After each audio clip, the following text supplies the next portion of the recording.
राधे राधे दोस्तों, स्वागत है आप सबका आपके अपने YouTube channel bright future Hindi classes में। आशा है कि आप सब स्वस्थ होंगे।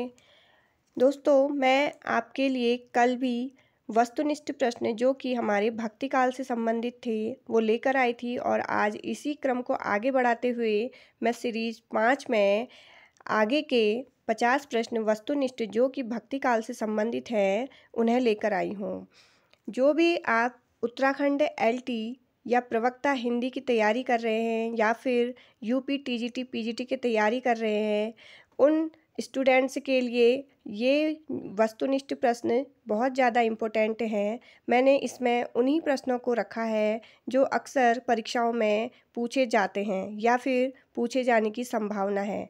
तो चलिए शुरू करते हैं हमारी आज की वीडियो का पहला प्रश्न। निम्नलिखित रचनाओं में शेख नबी की कौन सी रचना है? हमारे ऑप्शन हैं ज्ञानदीप, हंस जवाहिर, ढोला मारू राधुआ या फिर इंद्रावती। तो जो इसमें सही आंसर है वो है option number A, Gyandeep. Sheikh Nabi की कौन सी रचना है इनमें से? ज्ञानदीप।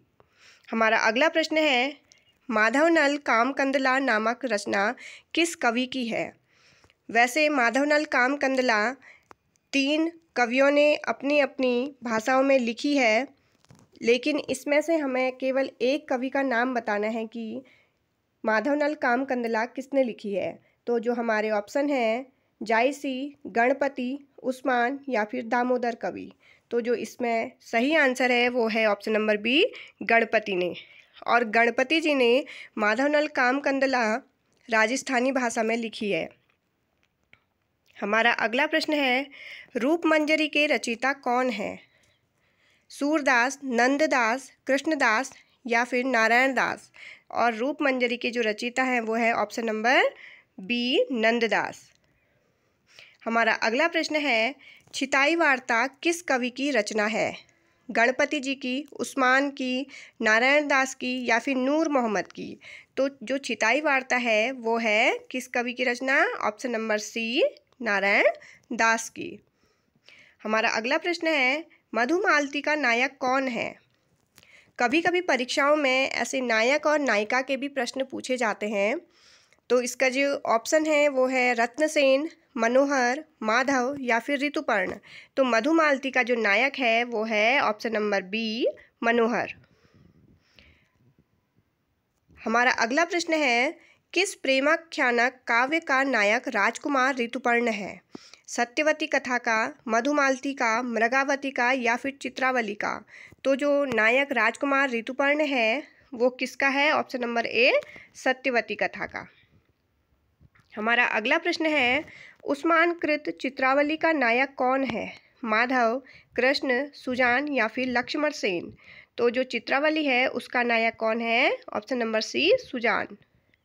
हमारा अगला प्रश्न है ज्ञानदीप नामक प्रेमाख्यानक काव्य की नायिका कौन है? पद्मावती, देवयानी, सत्यवती या फिर इंद्रावती। तो जो ज्ञानदीप अभी मैंने आपको बताया उसका जो नायक है वो है देवयानी। ये शेख नबी की रचना है। जायसी ने जब पद्मावत लिखा तब दिल्ली पर किस राजा का शासन था? और ये क्वेश्चन बहुत बार पूछा भी गया है एलटी या प्रवक्ता की परीक्षाओं में। तो जो इसके ऑप्शन हैं अकबर, हुमायूं, शेरशाह या फिर जहांगीर। तो जो जायसी ने पद्मावत लिखा है उस समय दिल्ली पर कौन से शासक का शासन चल रहा था? Option number C, Sher Shah Suri का। हमारा अगला प्रश्न है तन चित उर मन राजा कीन्हा पंक्ति किस काव्य ग्रंथ की है? मृगावती, पद्मावत, मधुमालती या फिर चित्रावली। तो ये जो पंक्ति है वो है ऑप्शन नंबर बी, पद्मावत। हमारा अगला प्रश्न है माधवानल कामकंदला पर प्रेमाख्यानक किस कवि ने लिखा है? देखिए अभी मैंने बताया आपको कि इस प्रेमाख्यानक जो काव्य है उस पर 3 कवियों ने अपने अपने अलग तरीके से रचना करी है। तो गणपति जी, आलम और कुशल लाभ, इन तीनों ने ही इस पर अपना अपना काव्य लिखा हुआ है, अपना रचना की हुई है। गणपति जी ने राजस्थानी भाषा में लिखा है इसे, आलम ने अवधी भाषा में लिखा है और कुशल लाभ ने भी इसे राजस्थानी भाषा में लिखा है। हमारा अगला प्रश्न है, रत्नशेखर कथा के आधार पर हिंदी में कौन सा ग्रंथ लिखा गया? हमारे ऑप्शन है मृगावती, पद्मावत, मधुमालती या फिर रूपमंजरी। तो जो रत्नशेखर कथा है उसके आधार पर ऑप्शन नंबर बी पद्मावत हमारा लिखा गया है। हमारा अगला प्रश्न है, ओ मैं जानी कवित अस कीन्हा, मकु यह रहे जगत मह चीन्हा। यह पंक्ति किस कवि की है? इस तरह की पंक्तियाँ भी परीक्षा में अक्सर पूछी जाती हैं। तो ऑप्शन है तुलसी, जायसी, कुतुबन या फिर मंझन। तो ये जो पंक्ति लिखी है वो है हमारी जायसी ने। अगला प्रश्न है, जायसी के गुरु का नाम क्या था? मोइनुद्दीन चिश्ती, नूर मोहम्मद, शेख मोहिदी या फिर इनमें से कोई नहीं। तो जो जायसी के गुरु थे वो थे ऑप्शन नंबर सी शेख मोहिदी। हमारा अगला प्रश्न है, आखिरी कलाम नामक पुस्तक जायसी ने किस शासक के शासन में लिखी थी? बाबर, हुमायूं, शेरशाह सूरी या फिर अकबर। तो आखिरी कलाम के समय जो शासक था वो था ऑप्शन नंबर ए बाबर। हमारा अगला प्रश्न है, चंदायन के रचयिता का नाम क्या है? कासिम शाह, मुल्ला दाऊद, शेख नवी या फिर कुतुबन। तो चंदायन जो लिखी गई है वो किसके द्वारा लिखी गई है? Option number B Mulla Daud के। हमारा अगला प्रश्न है, मधुमालती के रचनाकार का नाम बताइए। कुतुबन, मंझन, जायसी या फिर उस्मान। तो जो मधुमालती है उसके रचनाकार हैं ऑप्शन नंबर बी मंझन। हमारा अगला प्रश्न है, पद्मावत किस भाषा में लिखा गया है? अवधी, ब्रजभाषा, खड़ी बोली हिंदी या फिर राजस्थानी।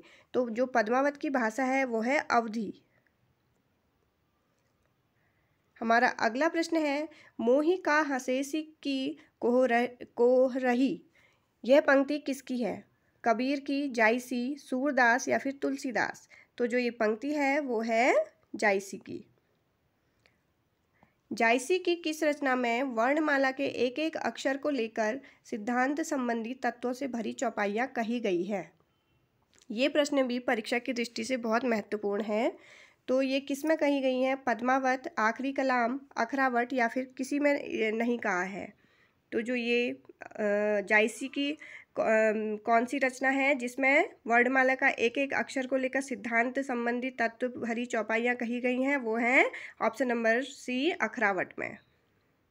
हमारा अगला प्रश्न है, आखिरी कलाम में किसका वर्णन है? सृष्टि का, कयामत का, संसार का या फिर सिद्धांत का। और ये प्रश्न भी बहुत महत्वपूर्ण है। आखिरी कलाम में किसका? कयामत का वर्णन किया गया है। हमारा अगला प्रश्न है, पद्मावती के पिता का नाम क्या था? रत्नसेन, गंधर्वसेन, कुमारसेन या फिर राघव चेतन। तो पद्मावती के पिता का नाम क्या था? Option number B Gandharvasen. हमारा अगला प्रश्न है, रत्नसेन कहाँ का राजा था? मेवाड़, चित्तौड़, दिल्ली या फिर ग्वालियर। तो जो रत्नसेन था वो ऑप्शन नंबर बी चित्तौड़ का राजा था। राघव चेतन का उल्लेख किस प्रेमाख्यानक काव्य ग्रंथ में किया गया है? पद्मावत में, मृगावती में, हंस जवाहिर में या फिर मधुमालती में। और जो राघव चेतन है वो किसका प्रतीक माना गया है इसमें? शैतान का। और ये पद्मावत में इसका उल्लेख किया गया है। हमारा अगला प्रश्न है, भूली चकोर दीठी मुख लावा, मेघ घटा मह चंद दिखावा। यह पंक्ति किस ग्रंथ की है? हंसावली, चित्रावली, ज्ञानदीप, पद्मावत। यह है पद्मावत की। और इस तरह की पंक्तियां बहुत ज़्यादा पूछी जाती हैं आजकल। हमारा अगला प्रश्न है, गोरा बादल का उल्लेख किस प्रेमाख्यानक काव्य में है? पद्मावत, चित्रावली, ज्ञानदीप या फिर हंसावली।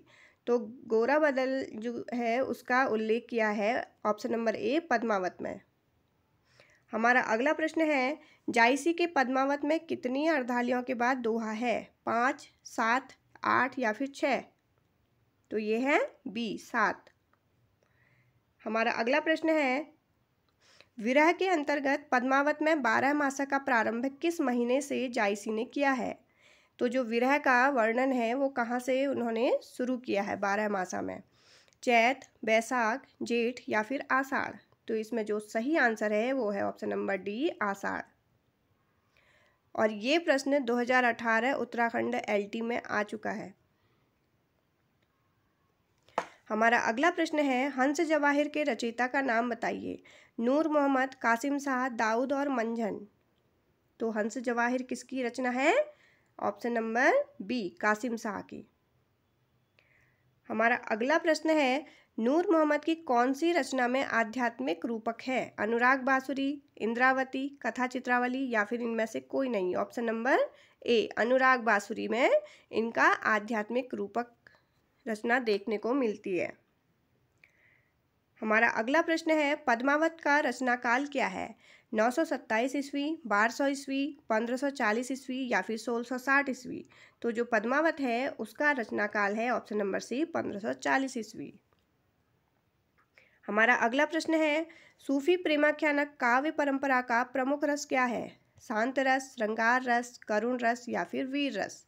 तो जो सूफी प्रेमाख्यानक काव्य परंपरा है उसमें कौन से रस का प्रयोग किया है? बी, श्रृंगार रस का। हमारा अगला प्रश्न है, गुरु के लिए पीर शब्द का प्रयोग किस काव्य परंपरा में हुआ है? संत काव्य, कृष्ण काव्य में, सूफी काव्य में या फिर राम काव्य में। तो जो गुरु के लिए पीर शब्द का प्रयोग हुआ है वो ऑप्शन नंबर सी, सूफी काव्य में हुआ है। हमारा अगला प्रश्न है, यह तन जारो छार के कहाँ की पवन उड़ाए। और ये पंक्ति बहुत महत्वपूर्ण है, ये अक्सर पूछी जाती है। ये किस काव्य ग्रंथ की पंक्ति है? पद्मावत, चित्रावली, मधुमालती या फिर मृगावती। तो ये है ऑप्शन नंबर ए, पद्मावत की। हमारा अगला प्रश्न है, उत्तर रामचरित नाटक की रचना किसने की? कालिदास, भवभूति, माघ या फिर श्रीहर्ष।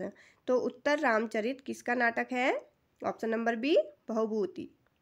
हमारा अगला प्रश्न है, प्रसन्न राघव के रचयिता कौन है? आचार्य विश्वनाथ, भवभूति, जयदेव या फिर कालिदास।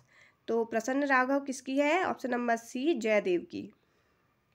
हमारा अगला प्रश्न है, आधुनिक काल में रचित रामकथा पर आधारित महाकाव्य का नाम क्या है? रामचरितमानस, रामचंद्रिका, साकेत या फिर इनमें से कोई नहीं। तो जो आधुनिक काल में लिखा हुआ रामचरित पर आधारित महाकाव्य है वो है ऑप्शन नंबर सी, साकेत। गुप्त जी द्वारा लिखा गया है ये। हमारा अगला प्रश्न है, पुष्टि मार्ग का संबंध किस दार्शनिक मत से है? अद्वैतवाद, द्वैतवाद, शुद्धाद्वैतवाद या फिर विशिष्टाद्वैतवाद। तो जो पुष्टि मार्ग है उसका संबंध है ऑप्शन नंबर सी, शुद्धाद्वैतवाद। और ये किसका है? वल्लभाचार्य जी का। हमारा अगला प्रश्न है, नाथ पंथ एवं संत काव्य के बीच की कड़ी किस संप्रदाय को माना जाता है? सिद्ध संप्रदाय, गोरख संप्रदाय, कबीर पंथ या फिर निरंजनी संप्रदाय।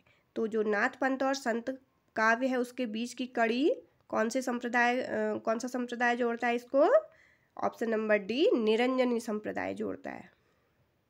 हमारा अगला प्रश्न है, ज्ञान समुद्र के रचनाकार का नाम बताइए। हरिदास निरंजनी, गुरु नानक, सुंदरदास या फिर पीपा। तो जो इसके रचनाकार हैं वो है ऑप्शन नंबर सी, सुंदरदास। और ये बहुत विद्वान कहे जाते थे सुंदरदास।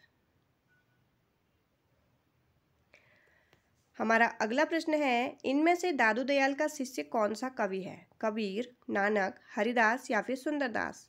तो option number C, option number D, Sundardas. यहाँ पर सी नहीं है, ये डी है, ऑप्शन नंबर डी। हमारा अगला प्रश्न है, पद्मावत में पद्मावती किसका प्रतीक है? शरीर, मन, हृदय या फिर बुद्धि। तो जो पद्मावती थी वो उसे किसका प्रतीक माना जाता था? ऑप्शन नंबर डी, बुद्धि। हमारा अगला प्रश्न है, इनमें से वल्लभाचार्य का शिष्य कौन सा नहीं था? देखिए, कल मैंने आपको इसमें शिष्य अष्टछाप में बताए थे 8 जो कवि थे, उसमें से 4 शिष्य वल्लभाचार्य जी के थे और 4 शिष्य किसके थे? उनके पुत्र विट्ठल उनके पुत्र के थे, वल्लभाचार्य जी के पुत्र के थे। वल्लभाचार्य जी के जो शिष्य थे वो कौन से थे? कुसुक्रप थे। कौन से थे? कुसुक्रप।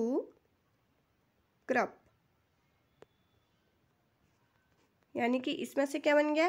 कु से कुंभनदास, सूर से सूरदास, कृ से कृष्णदास और प से परमानंद दास। तो इसमें से कौन सा ऑप्शन में नहीं है? देखिए, इसमें से कु कृष्णदास, सु सूरदास और आपके कुंभन दास, लेकिन परमानंद दास नहीं है। और नंददास किसके हो गए?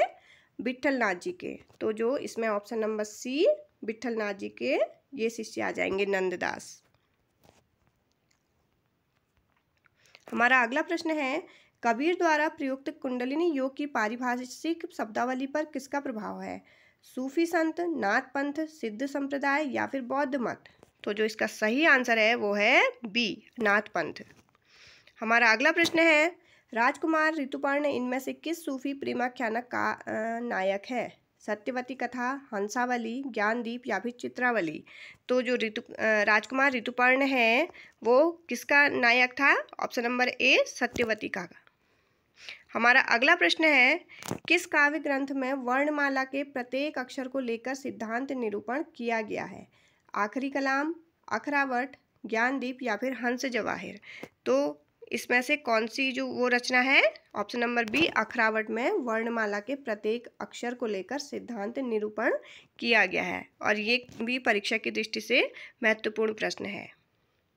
हमारा अगला प्रश्न है, किस सूफी प्रेमाख्यान की रचना 1503 ईस्वी में की गई है? पद्मावत की, मृगावती की, मधुमालती या फिर चंदायन? तो ऑप्शन नंबर बी, मृगावती की जो रचना है वो 1503 में की गई है। और रामचंद्र शुक्ल जी मृगावती को प्रेमाख्यान काव्य परंपरा का पहला ग्रंथ मानते थे। हमारा अगला प्रश्न है, कौन सा क्रम रचना काल की दृष्टि से ठीक है? इसमें आप ये रचनाएं दी हैं और इनको रचना काल की दृष्टि से हमें आरोही क्रम में रखना है। इसके लिए हमें पहले पद्मावत का जो रचना काल है उसे देखना होगा। पद्मावत का जो रचना काल है वो है 1540। उसके बाद मृगावती का है 1503, मधुमालती का 1545 और इसके बाद जो चंदायन है उसका है 1379। तो इस दृष्टि से सबसे पहले हमारा चंदायन आएगा और फिर आएगा हमारा मृगावती और फिर आएगा पद्मावत, हमारा आएगा 1540 और फिर 1545 यानी कि मधुमालती। तो option number C, Chandayan, Mrigavati, Padmavat और मधुमालती, ये इसका सही क्रम है। हमारा अगला प्रश्न है, सो धनी बिरहे जरी मुई तेहिक धुआं हम लाग में धनी शब्द किसके लिए आया है? इसमें हमारे ऑप्शन है पद्मावती, नागमती, मधुमालती या फिर मृगावती। तो जो इसमें धनी शब्द यहाँ पर है, देखिए धनी शब्द ये किसके लिए आया है? हमारी नागमती के लिए, ऑप्शन नंबर बी। ये जो पंक्ति ली है वो किससे ली गई है? नागमती के विरह वर्णन से ली गई है, जो 12 मासा का वर्णन जायसी जी ने किया है। उसमें जब नागमती एक कौवे और एक भंवरे को किसके पास भेजती है? अपने पति प्रियतम के पास भेजती है और बोलती है कि उनसे कहना कि तुम्हारे विरह में तुम्हारी पत्नी, धनी यानी कि पत्नी, इसीलिए यहाँ पर नागमती के लिए ये धनी शब्द आया है। पत्नी क्या हो गई है? जल गई है, विरह की अग्नि में जल गई है और उससे जो धुआं निकला है उसी धुएं के कारण हम काले हो गए हैं। इसीलिए यहाँ पर जो धनी शब्द आया है वो किसके लिए आया है? नागमती के लिए। हमारा अगला प्रश्न है, शेरशाह सूरी के समय कौन से प्रेमाख्यान की रचना हुई? मृगावती, मधुमालती, अनुराग बांसुरी या फिर पद्मावत? तो जो शेरशाह सूरी के समय किसकी रचना हुई थी? ऑप्शन नंबर डी, पद्मावत की रचना हुई थी। तो ये आज की सीरीज का लास्ट क्वेश्चन हमारा हो चुका है। मैं आगे भी आपके लिए ऐसे ही वस्तुनिष्ठ प्रश्न लेकर आती रहूँगी। आप लोग मेरे आगे की सीरीज को भी देखते रहिएगा और जिन्होंने मेरी पिछली वीडियो नहीं देखी हैं वो मेरे डिस्क्रिप्शन बॉक्स में जाकर देख सकते हैं। चलिए मिलते हैं अब कल की मेरी नई वीडियो में। तब तक के लिए जय हिंद, जय भारत, धन्यवाद।